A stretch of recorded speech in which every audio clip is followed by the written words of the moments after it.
So I just had two questions for you.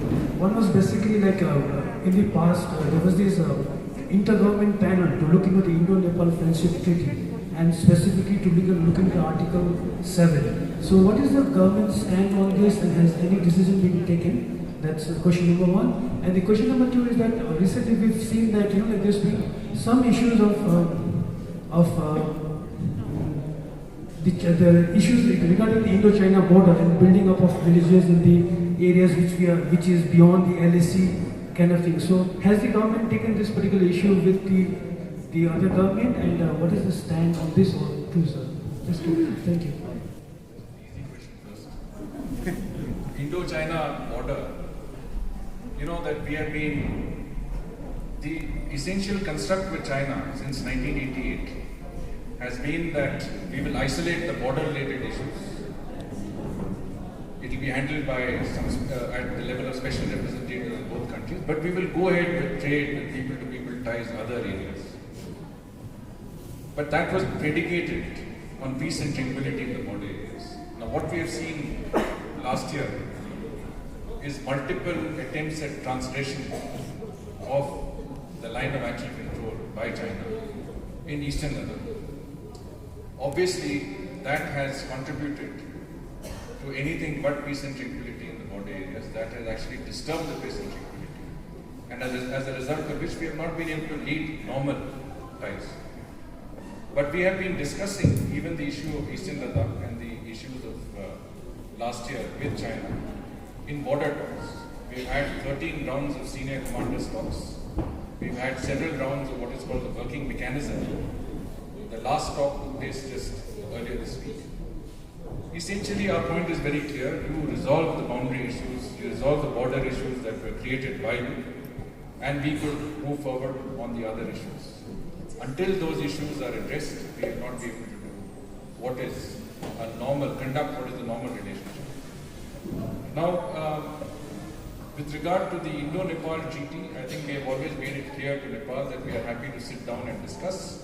If they have any issues that relate to the treaty, of course we can look at those and examine those. But you have to understand that relations between India and Nepal are not necessarily within the ambit of what are documents or instruments. It's essentially based on people-to-people contacts that have happened over centuries, if not millennia. And that, I think, is the bond between our two countries, which is important. I went to Nepal about a year ago, at a time when the situation was a little difficult.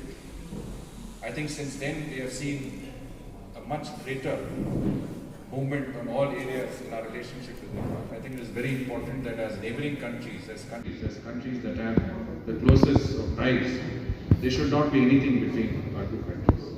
And I think the common link between our countries is also Nepali. Nepali, many people don't understand, is a part of the 8th schedule of the Indian Constitution. It is an official language of India. It is also spoken by people all over our hills, not just ourselves. Nepali, hamro bhasha khali haina. Nepali, pura hamro Himalayan region. You talk about the starting of the train from Dhaka to Siliguri. So when you said it starts very soon, sir? The plan is to start train service from Dhaka to Siliguri at the earliest possible.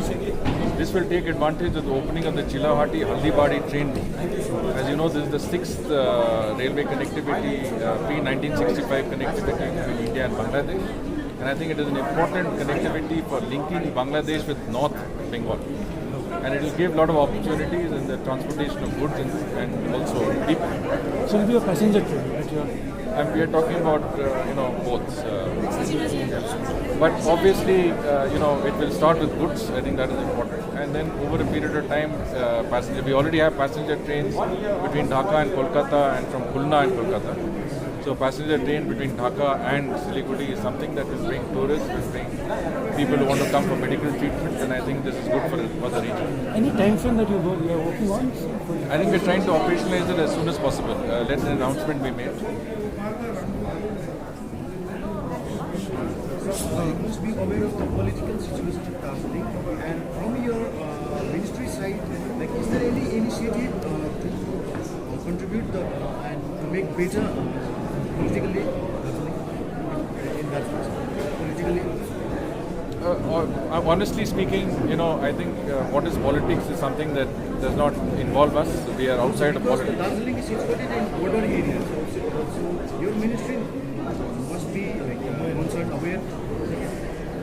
Well, we are always aware of anything that comes to involving external relations. But what you're talking about is an internal situation, and that is not in our end. So I think no comments on that. Sir, one more question. Sir, Tibetan activists have always complained that the government of India has not given full-fledged, or they do not want to declare Tibet as an occupied country. They always feel that it has been a part of China. How would you react to this? No, there is a very clear-cut policy here. I mean, I think India has always accepted a one China policy, with the Tibetan Autonomous Region being part of that country. I mean, there is no change in that policy. I don't think we can talk about anything which is outside of that. We have not accepted that Tibet was a It has never independent been country. that way. It has never been that way. I don't think that has ever been the case. I think,